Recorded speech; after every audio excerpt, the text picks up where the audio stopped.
Commissioner who will be joining us shortly, Commissioner Richard Lee, who is right over here. And by shortly, I meant when I would look up. We have our Department of Veteran Services Commissioner, Yesenia Mata, who's here with us. And we also have with us, we're speaking typically about city administration leaders, about elected official leaders. We also have a labor leader with us who has been fighting that same fight to make this a city where working people can actually afford to keep calling it their home, the Executive Director of DC 37, Henry Garrido. And alongside me, we have our Controller, Mark Levine. We have our Manhattan Borough President, Brad Hoylman-Siegel. And we are also here in the building where the headquarters of Public Advocate Jumani Williams is located. Now, we are here, even though it is very quiet. I would just like to remind everyone that it is an active construction site. And it is a site that we are building for the few New Yorkers who can be louder than an active site, which is New York's cutest.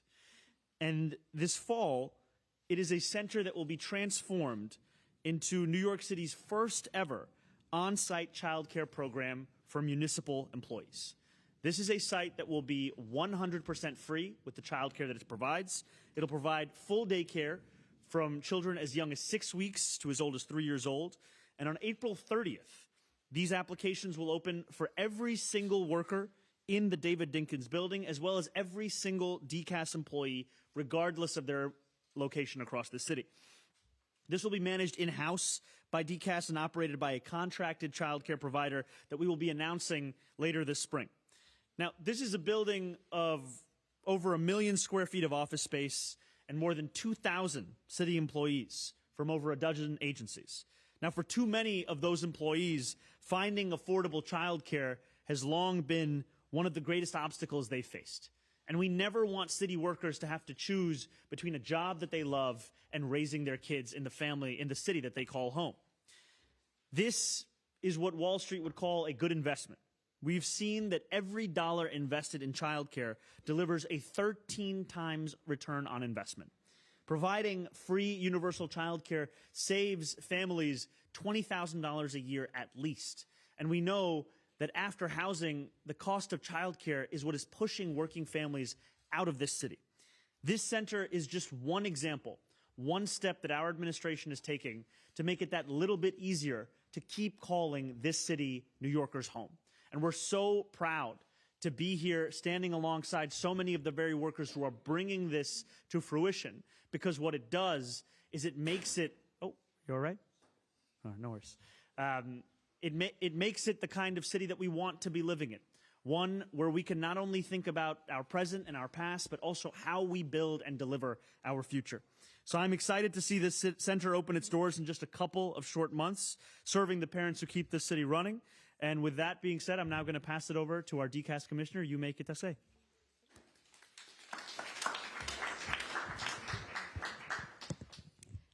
Good morning, everyone. And thank you, Mayor Mamdani, for being here today to celebrate our upcoming childcare program. I would like to acknowledge a few others here today. Public Advocate Jumani Williams, Controller Mark Levine, Borough President Brad Hoylman-Siegel, and also a big shout out to Executive Director of DC 37, Henry Garrido, who is here today and who helped create a childcare center for workers at Bellevue years ago, which is a great model for the center today, and who has been a big supporter of this project. So thanks for being here. We're excited to advance work on this municipal childcare space, both literally, as you can see around me, and figuratively as we make some exciting announcements today. At Dcas, we are focused on transforming our workplace for the future. We have a responsibility as employers to ask, how can we make life more affordable for staff? How can we ease the burden of childcare? And how can we foster a more supportive workplace for our workers? And we see this project as an answer to these questions. That by meeting workers where they are and providing on-site free childcare, you'll have city workers who are less stressed, healthier, and better able to serve New Yorkers. One of the things that was important to us was that this demonstration project include all of the city workers in One Center Street, because we as an agency serve all city workers, from our inspectors, custodial staff, engineers, community liaisons, auditors, preservationists, Dcas police officers, and more. And because of this, we decided to expand it to all the city workers who call One Center Street home. I'm also pleased to say that applications will be open by April 30th. Before I conclude, I would also like to give a few shout-outs, and that includes the many Dcas teams that have been working diligently to get this project off the ground, including our Office of Procurement, our IT department, Strat Ops, Facilities Management and Construction and Legal, and also my first Deputy Commissioner, Shanna Middleton, who has been fearlessly leading the charge on this. We're leaving no stone unturned in our pursuit to transform and modernize our workforce, and it is my promise throughout my tenure that we will continue to prioritize thinking outside of the box. Thank you all. I can't wait to see you this fall as we cut the ribbon on the city's first ever municipal child care program. And it is now my pleasure to welcome up Public Advocate Jumaane Williams. Thank you so much. Peace and blessing, love and light to everybody. Actually, I apologize for the tardiness, but part of that reason actually because of childcare. So it works out well. Welcome back to the Dinkins building. Many of us were on the roof. Snapped our cold, so we'll probably stick around this time. Today we're on the ground floor. I do want to say the 15th is in the middle, so next time you can happy to meet in the middle. Thousands of people in this building make our city run for millions of folks.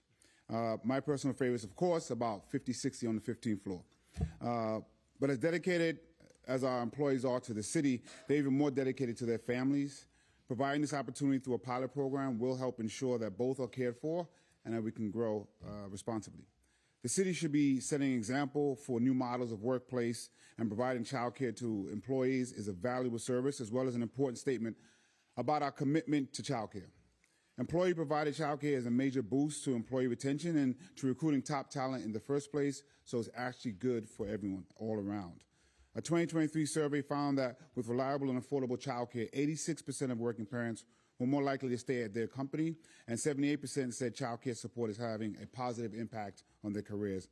Employees with childcare support were also more productive, reported feeling happy at work, more satisfied on their jobs, and more involved in company culture. So I'm excited to welcome our newest neighbors to the building. Every day should be Take Your Child to Work Day. Now it makes it possible. I'm also thankful for the mayor who's been pushing on universal child care, and it's even easier to lead when you're leading by example, and we are creating a space that I absolutely would have used. I just learned my daughter's about a year out of it, from till 3, I think. She just turned 4, so I missed it. But I am responsible for taking my daughter in the morning. My wife picks her up, so it can get a little funky. Also, when she was just born, before we could find a babysitter, childcare, we had to figure it all out. And childcare is expensive. It really is. So having a space like this is amazing, even for the public advocate. I can't imagine for the folks who work for me and work for this city. You don't really fully comprehend the importance of it until you have a child. And that is all that matters, because you cannot do anything else unless your child is in a safe space. So thank you, Mr. Mayor. Thank you to the commissioner. Thank you, everybody. I will be pleased to introduce someone, but I don't know who that is, so I'm going to send it back to the mayor. Thank you so much. Thank you, Public Advocate. The next person that we're going to call up is New York City Controller Mark Levine, who plays a very important role as our partner and will be reviewing our contracts on this. So thank you. Oh, looking the wrong way. Sorry. All good. Thank you, Commissioner. Thank you, Mr. Mayor. I see you've overcome your aversion to wearing hats. Very good. Ideological evolution. I love that. You have picked an incredible leader in Commissioner Kitase. She's off to an amazing start. I really value our relationship. Thank you, and thank you for doing this. Great to be here with the Public Advocate. I thought the cutoff age was 6. Is it 6? No, for this is 6 weeks. All right, we can make an exception for you. Probably we shouldn't. We shouldn't. Great to be here with you too, BP, and mi hermano Gena Garrido. Welcome back to our monthly press conference in the David Dinkins Municipal Building. You complained last time. We're providing you heat today. I don't know about the 15th floor next month. We got vaults on the 8th floor, so maybe we'll do something on cybersecurity there. We'll figure it out. Anyway, today is a very, very exciting announcement. There are 2,000 people in this building on a busy work day, and it is a wonderful, beautiful, diverse workforce that is New York City in microcosm, with all the hopes and dreams and challenges that New Yorkers face every day. And one among them is the challenge of securing child care and affordable child care, especially. To build this out, as the mayor's inspiring vision has instructed us, is going to require many different kinds of venues. We're going to need school-based programs. We're going to need community-based programs, home-based programs, ACS centers, and we're also going to need workplace sites, which have a very, very special role to play because community-based programs, while they have a lot of advantages, mean that working parents have to hustle to an early drop-off and then commute in, and if, God forbid, something happens midday, they have to leave work and rush home. The normal nightly routine might mean leaving work early or finding a child care site that can keep your kid late. And if you have the facility in your building, all those problems are solved. And you can commute together, you can drop them off right before you go in, you can come down on your lunch hour, you can be there right at the end of the day for pickup. And it is a reminder that this is an important social service project, but it's also very good for our economy. It'd be great for the workforce to have people who can have this infrastructure in the place they work and stay in the workforce instead of dropping out, as so many do. So I am thrilled about this pilot. I'm really grateful to you, Mr. Mayor and Commissioner, and I can tell you there are going to be many, many, many members of the comptroller staff who are going to be vying for a seat at this site. So we hope one or two of them win the lottery. Thank you very much. Thanks very much. And the next person I'm going to call up is the borough president, who I have actually known longer than anyone else here, which is why I always look at you when I'm panicked, I guess. Thank you, Commissioner. Thank you, Mr. Mayor, Controller, Public Advocate, and our Executive Director of DC 37, Brad Hoylman, Eagle Manhattan Borough President. I love the fact that the Wedding Bureau is just across the hall, Mr. Mayor. It's kind of like the city playing mother-in-law, asking you when the grandchildren are coming. But this is such a boon for my team on the 19th floor. And I just wanted to share with you what one of my staff members said, who has two young children, Alex and Emeralda. She said, when hearing about this, Commissioner, she said, the opening of a child care center at the municipal building means so much to me, not just as an employee, but as a parent. Child care support isn't optional. It's what makes it possible for me to show up fully. With this new center, I won't have to choose between being present for my family and giving my best to the city I love. I can finally bring my whole self to work. So thank you very much. I really appreciate that. Thank you. And lastly, we're going to hear from Henry Garrido, who's the head of DC 37, somebody we consider to be a thought partner as we sort of work on this endeavor. So thank you. Good morning. Good morning. First, let me give a big shout out to the construction workers that are here. And without them, this space literally could not happen. You know, in the world that I live, there are those who say and those who do, those who pontificate and those who execute. This is an example of the mayor putting his money where his mouth is and actually doing for the workers what he promised he would do during the campaign. You may find that, as no surprise, that for many of our workers who have residency requirement, the top two priorities besides wages was affordable housing and childcare, which is one of the big reasons why we supported this mayor and continue to support him. And for those members who work in this building, sometimes they have a very tough choice. Do they sacrifice sometimes working extra hours to be able to do for the city what the city needs? Many of them are first responders, are required to do that in emergency situation. Or do they sacrifice having to not have somebody to care for their child and been risked at times to even be called by Administration for Children's Services for being derelict and not being present? Right. That is a tough choice for city workers, and one of the reasons why we're so happy to see this new center. We championed the center in Bellevue Hospital for the same reasons. We are very honored to support this one. We want to see more, Mr. Mayor. You know, as a union who represents not only 150,000 city workers who really make the city work, but also represent childcare workers, thousands of them who are providing it, we're excited, we're elated, and we're so serious about this that during the last round of bargaining, we set aside $3 million to create first ever child care trust fund for our members. And that's something has become very popular.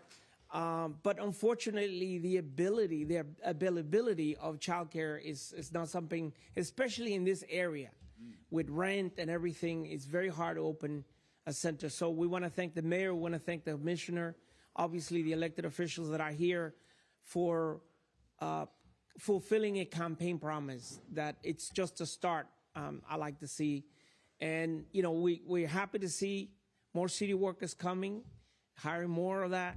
But the truth is, a lot of the overtime was forcing a lot of people to make tough, difficult choices. So we're very happy to be here, and we support on behalf of the workers. Thank you, Mr. Mayor.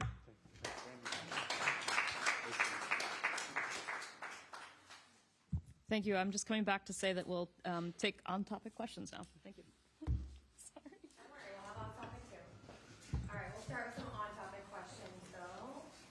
Hi, what's the capacity for how many kids this facility will be able to accommodate?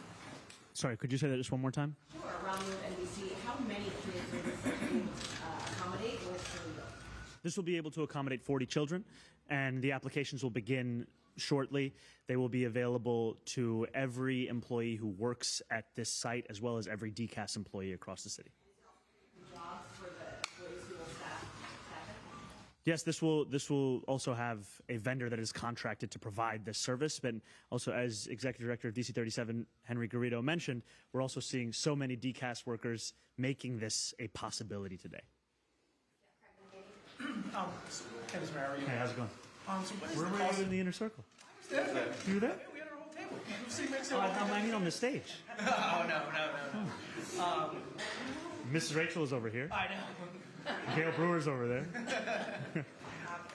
How much is this contract specifically going to go out for? What do you expect that to be? And is this any different than what Eric Adams had announced last October? Is there anything changed since then? There are a few things. First change is that we're expanding eligibility to include everyone who works within this building. Prior, it had only been eligible for Dcas employees to be able to apply. Secondly, the prior administration had only put capital funding towards this, no actual operating funding towards the running of this site. We are going to be putting that funding into the executive budget. We anticipate that that will be around $2.3 million.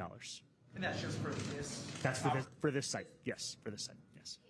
And I guess building on Craig's question, I know it was announced the pilot program in October. When do you anticipate expanding that to Dcas-run facilities, even city-run facilities, beyond here in other boroughs? Or are you waiting to see the success here before you expand that? I think we are pursuing every possible avenue to make it easier to have kids and raise those kids here in the city, especially when we're talking about for so many of the workers who keep the city running. And so this is something that we're pursuing for children from 6 weeks to 3 years, alongside pursuing universal 2K for every single 2-year-old by the end of 4 years. And I appreciate, also what Henry was saying earlier, which is it's part of a long-standing advocacy we've also seen from the champions of city workers across the city, and we look forward to seeing the results of this and uncovering every potential avenue to build on it. Other on-topic questions? Yeah, go ahead, Emma. Hi, Mr. Mayor. Hi, Emma. How are My you? colleagues recently reported that in addition to the $1.7 billion in savings that you've identified, that you're expecting to save another $1.3 billion with the delayed class size mandate and the deal to not fully implement the city bus expansion. And we were wondering, where else do you plan to identify potential cuts in savings, given that the governor appears to want those savings and doesn't appear inclined to raise income taxes? So we directed every city agency and department to find $1.7 billion in savings over 2 fiscal years. And we made this directive to them with a focus on efficiency, on rooting out any instance of fraud or waste. Now, we will not rest even after we hit that $1.7 billion, because wherever there is an example of inefficiency, it's an opportunity for city government to rise to meet the moment. However, we will not use the fiscal crisis as a justification to cut the very kinds of services that New Yorkers rely on. That is what New Yorkers are looking to us for, to have a responsible stewardship of the city's fiscal health while continuing to provide those essential services. That's what we anticipate. That is exactly what we will be doing. And as we continue these budget negotiations, it will always be the focus of what we do. We'll take off-topic questions as well. Juliet, go ahead. Yeah, Mr. Mayor, wanted to ask you about municipal madness. Liberty, good to see you. Yes, thank you. How did you decide on what issues and in those particular neighborhoods? Because I saw them on the chart, and when people are voting, you know, Sunset Park, let's say, water fountains. How did you decide that? These were a number of suggestions that were put forward by our city agencies. The beauty of this bracket is that every suggestion wins, in that even if it doesn't win its bracket, it will still be fixed. The competition is just which one I'm going to be there to fix. And that is something that we've been excited to see so many New Yorkers engage in this process, because our point that we're making to New Yorkers is that we have to be able to focus on the biggest expenses in their lives, things like childcare, and also the kinds of annoyances that are too often overlooked when it comes to living in the city. Are you going to do Final Fours or just the winner? Just the winner. Hi, Mayor. Can you give us... Attorney General, how are you? Yes. Yes. On a more serious note, can you get so funny switching from like something like can you give us a sense of when you were looped in about the NYPD foiling the assassination plot against Nardine Kiswani? Were you given an up-to-date info as it unfolded? And separately, like, she's made criticisms. She said that you've betrayed the Palestinian cause since being elected. Like, what do you make of that? I think any New Yorker is, they have the right to critique, and also we need to protect them from any threat of political violence. That is the truth for Nardine and for anyone who calls the city home. I was informed by the NYPD of this attempted plot on Friday. I am thankful for their and the FBI's efforts to ensure that this plot, which could have endangered Nardine's life as well as those of other New Yorkers, was thwarted. And I want to be very clear that we do not tolerate any kind of violent extremism in this city. No one should face violence for their political beliefs or for their advocacy. And I'm relieved that Nardine is safe. Mr. Mayor, Bruce Blakeman, as you know, is running for governor. He's having a press conference on the steps of City Hall today to announce his affordability agenda and to attack your tax policies. He's specifically upset about the policy that you've announced about cutting the amount of money people can leave in their estates and how much they pay the states in taxes. I wonder if you could talk about why you want that policy and why it's important for the state, and how you feel about him going to City Hall to try to attack you and make you part of his governor's campaign. Not sure quite what to say about Bruce Blakeman. What I can tell you is the proposal that he might be focusing on is one that's often been mischaracterized. What we've put our support behind as part of a menu of options to raise revenues to bridge the city's fiscal deficit is an estate tax that would also have an exemption of an additional $1.75 million when it comes to primary residences. So we've seen Blakeman and others try and characterize this as if it would impact middle-class homeowners, when the truth of it is that it wouldn't. And look, we're talking about a man who espouses so much of what has diminished New Yorkers' faith in politics across the city and across the state. Someone who looks at what ICE is doing and thinks it's exactly what the city needs to see. We are all here representing different levels of government, advocacy, organized labor, commissioners, and yet I would dare to say amidst all of that, we agree on the fact that what New Yorkers deserve is dignity, safety, and not having to deal with elected representatives who are looking to determine which one of us belongs and which one of us should be deported. And it's no surprise to me that he's coming all the way to City Hall to talk about affordability, because we're one of the only places that is taking affordability seriously. In Nassau County, his focus is on how to round up as many people as possible and send them as far away as he can. Feel about the fact that he's making you a focal point of his campaign to try to defeat Kathy Hochul? You know, I think there have been a lot of attempts to make us the focal point, and a lot of times it also spreads some of the message of what we're talking about. And I'll welcome the opportunity. Hi, Mr. Mayor. Hi, Melissa. How are you? I'm good, thanks. What do you say to Republicans or others like David Patterson who seem to think that your inner circle skit with Curtis Sliwa proves that you were engaged in some kind of conspiracy? Great skit. Thank you very much. I think the only conspiracy that's on offer is two people who have a sense of humor and are willing to poke fun at themselves. And, you know, we reached out to Curtis and asked him if he'd be willing to be a part of a sketch where he played a cat allergist doctor. And we shot that sketch. And I think that what New Yorkers want to see is a city where we can vehemently disagree with each other and also still know that we live in the same city. And a sense of humor, I think, is a prerequisite to being a New Yorker.